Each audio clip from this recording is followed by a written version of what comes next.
ይህንን ለአፍታ ያስቡት። እናት ልጇን አቅፋለች። አንድ ተማሪ ወደ ትምህርት ቤት እየሄደ ነው። አንድ ሰራተኛ ኑሮውን ለማሸነፍ ከቤት ርቆ ነው። ሰዎች እየተነፈሱ፣ እየተራመዱ፣ እየተናገሩ የተለመደ ህይወታቸውን እየኖሩ ነው። ከዚያም በድንገት ለአንድ ሰከንድ ብቻ የአላህ ምሕረት ጠፋ። አየሩ ከባድ ይሆናል። ልቦች ምታቸውን ይቀንሳሉ። ምድር ትናወጣለች። ተስፋ ከሰው ልብ ይጠፋል። አንድ ሰከንድ ብቻ ነው። ግን እውነታውን ይኸውላችሁ።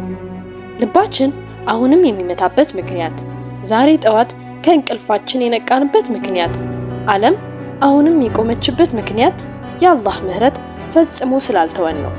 ዛሬ ስለ አንድ ከባድ ጥያቄ እንተዋወሳለን። አላህ ለአንድ ሰከንድ ብቻ ምሕረቱን ቢያነሳ ምን ይፈጠራል? በጥንቃቄ አዳምጡኝ፣ ምክንያቱም ይህ ማስታወሻ መላ ህይወታችሁን የምታዩበትን መንገድ ሊቀይር ይችላል። አላህ ለአንድ ሰከንድ ብቻ ምሕረቱን ቢያነሳ። አንድ ምሽት አንድ ወጣት ብቻውን ጸጥ ባለ ጎዳና ላይ ይጓዛል። ፀሐይ ልትጠልቅ ሰማዩ ቀይ አድርገዋለች። አየሩ ነፋሻማና ጸጥ ያለ ነው። የከተማው መብራቶች አንድ በአንድ መታየት ጀመሩ። ወጣቱ ዙሪያውን እየተመለከተ ስለ ህይወቱ ማሰላሰል ጀመረ። በልብ ውስጥ ብዙ ጭንቀቶች ነበሩበት። ትምህርት አስቸጋሪ ሆኖበታል። ቤተሰቡ የገንዘብ ችግር ውስጥ ነበሩ። የወደፊት ህይወቱ እርግጠኝነት አልነበረውም። አእምሮ አንድ ጥያቄ ደጋግሞ ማንሳቱን ቀጠለ። ህይወት ግን ለምን እንዲህ ከባድ ሆነ? በመንገዱ ላይ አንድ አዛውንት በመንገድ አጠገብ ባለ ትንሽ የእንጨት ወንበር ላይ ተቀምጠዋል።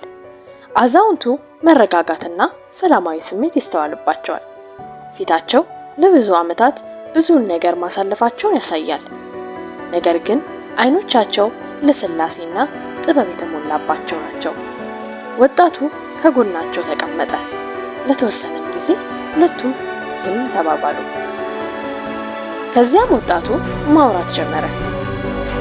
ጌታዬ፣ አንዳንድ ጊዜ ህይወት በችግር የተሞላች እንደሆነች ይሰማኛል። በየትኛውም ቦታ ስመለከት ችግር አለ። ነገሮች ለምን እንዲህ ከባድ እንደሆኑ አልገባኝም። ሽማግሌው በእርጋታ ተመለከቱትና እንግዳ ጥያቄ ጠየቁት።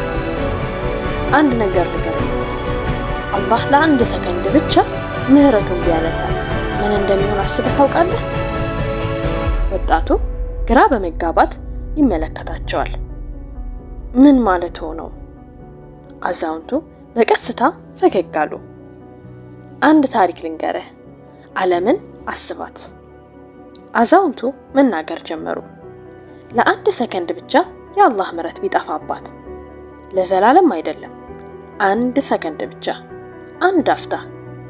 በዚያ ቅጽበት አስፈሪ ነገር መከሰት ይጀምራል። ፀሐይ ለምድር ሙቀት መስጠት ታቆማለች። አየሩ ወደ ሰው ሳንባዎች ቀስ ብሎ መፍሰሱን ያቆማል። በሰዎች ደረት ውስጥ ያሉት ልቦች በህይወት የሚያቆያቸውን ምት ያጣሉ። ውቅያኖሶች ኃይለኛ ይሆናሉ።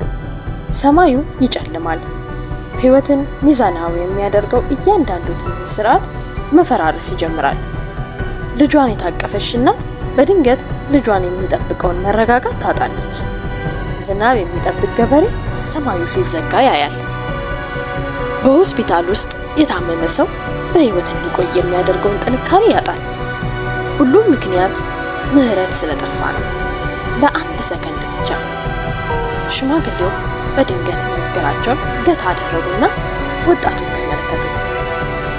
ከዚያም ቀጠል አድርገው ታያለህ፣ ሰዎች ብዙ ጊዜ ስለ ህይወት ያማርራሉ።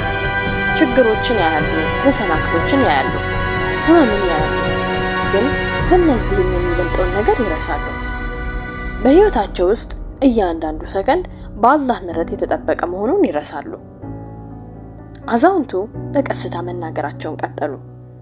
ዙሪያህን ተመልከት። ምድር በጠፈር ውስጥ በትክክለኛው ትሽከረከራለች። ፀሐይ በየቀኑ ጠዋት ያለምንም ችግር ትወጣለች። በሳንባዎችህ ስለነሱ ሳታስብ ይተነፍሳሉ። ልብህ በየቀኑ በሺዎች የሚቆጠሩ ጊዜዎችን ሳያቆም ይመታል። ሰውነትህ ሲጎዳ ይድናል። ሆድህ ምግብ ይመገባል። አእምሮህ ያስታውሳል። አይኖችህ ብርሃን ያያሉ። እነዚህ ሁሉ ነገሮች እየተከሰቱ ነው። ሰዎች ኃያላን ስለሆኑ አይደለም፣ ዓለም ራሱን ስለሚቆጣጠር አይደለም። ይልቁንም የአላህ ምህረት ፍጥረትን ያለማቋረጥ ስለሚሸፍን ነው። አላህ ያንን ሚዛን ለአንድ ሰከንድ እንኳን ቢያስወግድ የህይወት ሚዛን ይፈርሳል። ወጣቱ በጥንቃቄ ካዳመጠ በኋላ አንድ ጥያቄ ጠየቀ። ግን ስለ ህመምስ፣ ስለ መከራስ አላህ መሐሪ ከሆነ አሁንም ለምን ችግር ይገጥመናል? ሽማግሌው ጭንቅላታቸውን ነቀነቁ። ይህ ብዙ ሰዎች ህይወትን በተሳሳተ መንገድ የሚረዱበት ነው። ምህረት ማለት ፈተና የሌለበት ህይወት ማለት አይደለም። ምህረት ማለት በፈተናዎች ውስጥ የተደበቀ ጥበብን መያዝ መቻል ነው። አንዳንድ ጊዜ ችግር አንድን ሰው ከትልቅ ጉዳት ይጠብቃል። አንዳንድ ጊዜ መዘግየት አንድን ሰው ከተሳሳተ መንገድ ያድናል። አንዳንድ ጊዜ ደግሞ የተሰበረ ልብ አንድን ሰው ወደ አላህ ይመልሰዋል። ብዙ ሰዎች በአንድ ወቅት ያማረሩበትን ነገር በእርግጥ በኋላ ጥበቃ እንደሆነ ይገነዘባሉ። ሽማግሌው ወደ ሰማይ ተመለከቱና የአላህ ምህረት ሁልጊዜ ከፍ ያለ ድምፅ ያለው አሊያም የሚታይ አይደለም። አንዳንድ ጊዜ ጸጥ ያለ ነው። አንዳንድ ጊዜ ምህረት እንደ ትዕግስት ይመስላል። አንዳንድ ጊዜ ምህረት እንደ መጠበቅ ይመስላል። አንዳንድ ጊዜ ምህረት እንደ በር መዝጊያ ይመስላል። ነገር ግን ከዚህ ከተዘጋ በር ጀርባ አላህ ከማናያቸው ነገሮች እየጠበቀን ሊሆን ይችላል። አዛውንቱ ታሪካቸውን ቀጠሉ። ሰዎች የሚረሱት ሌላ ምህረት ይቅርታ ነው። በየቀኑ ሰዎች ስህተት ይሰራሉ፣ የተሳሳቱ ቃላትን ይናገራሉ፣ ሌሎችን ይጎዳሉ፣ በወንጀል ላይ ይወድቃሉ። ነገር ግን አላህ ወዲያውኑ አያጠፋቸውም። አላህ ጊዜ ይሰጣል፣ ለመመለስ ጊዜ ይሰጣል፣ ለመጸጸት ጊዜ ይሰጣል፣ ለመለወጥም ጊዜ ይሰጣል። አላህ ይህንን ምህረት ቢያስወግድ አስበው፣ ለእያንዳንዱ ወንጀል በዚያው ቅጽበት ብንቀጣ እስኪ አስበው። ማንም ሰው አንድ እንኳን አይተርፍም። ነገር ግን አላህ ባሮቹን ታጋሽ ነው። እሱ እድልን ከሌላ እድል በኋላ ይሰጣል። ይህ ምህረት ነው። ሽማግሌው ከዚያም ለወጣቱ አንድ ጥያቄ ጠየቁ። ዛሬ ጠዋት እንቅልፍ ስትነቃ አላህን እንድትተነፍስ ስላደረገ አመሰገንክ? ወጣቱ ዝም አለ። ምግብህን ስትበላ በሰውነት ውስጥ ለመፈጨት ስንት ስርዓቶች እንደሚሰሩ አስበህ ታውቃለህ? ወጣቱ ጭንቅላቱን ዝቅ አደረገ። ዛሬ ስትራመድ ሰውነትህን ለማንቀሳቀስ በሚሊዮን የሚቆጠሩ ጡንቻዎችና ነርቮች አብረው እንደሚሰሩስ ታስተውላለህ? ወጣቱ የሆነ ነገር የተገነዘበ ይመስላል። ስለ ህይወት ብዙ ጊዜ ሲያማርር አሳልፏል። ነገር ግን በየደቂቃው በዙሪያው ያሉትን ሰዎች በሺዎች የሚቆጠሩ በረከቶችን ማስተዋል አቅቶት ነበረ። ከዚያም አዛውንቱ ከሁሉም በላይ ታላቅ የሆነውን ምህረት ነገሩት። የአላህ ታላቅ ምህረት መመሪያ ነው። ብዙ ሰዎች ፈጣሪያቸውን ሳያስታውሱ ህይወታቸውን ሙሉ ይኖራሉ። ነገር ግን አላህ ልብህን ወደ እምነት ሲመራ ይህን ከታላላቅ ስጦታዎች አንዱ ነው። አላህን ማወቅ፣ መስገድ፣ ይቅርታ መጠየቅ፣ በእዝነቱ ተስፋ ማድረግ፣ ይህ መመሪያ ነው። ከዚህ ዓለም ውስጥ ካለ ከማንኛውም ነገር የላቀ ምህረት ነው። መንገዱ ጸጥ እያለ ነበር። የምሽቱ አየር ቀዝቀዝ እያለና ነፋሻማ ነበር። ወጣቱ አዛውንቱን ተመለከተና እርጋታ በተላበሰ አንደበት እንዲህ አለ። አሁን የተረዳሁ ይመስለኛል። ብዙውን ጊዜ ችግሮቻችንን የምናስተውለው ግን በየሰከንዱ የሚጠብቀን ምህረት አናስተውልም። ሽማግሌው ፈገግ አሉ። አሁን ሰዎች በህይወታቸው ውስጥ ብዙ ስለሚከሰቱት ትናንሽ አውሎ ነፋሶች ያማርራሉ። ነገር ግን አላህ መላውን አጽናፍ ዓለም ከርህራሄ ጋር እያስተናገደ መሆኑን ይረሳሉ። ከዚያም ሽማግሌው አንድ የመጨረሻ ንግግርን ተናገሩ።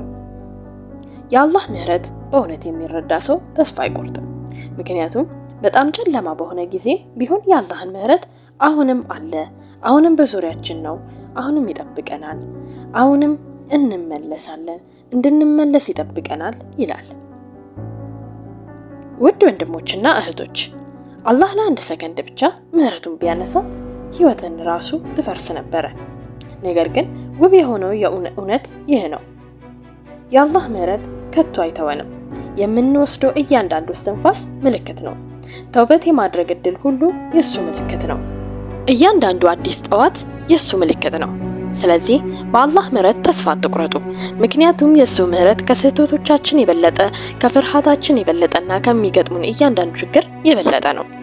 ወሰላም አለይኩም ወራህመቱላሂ ወበረካቱ።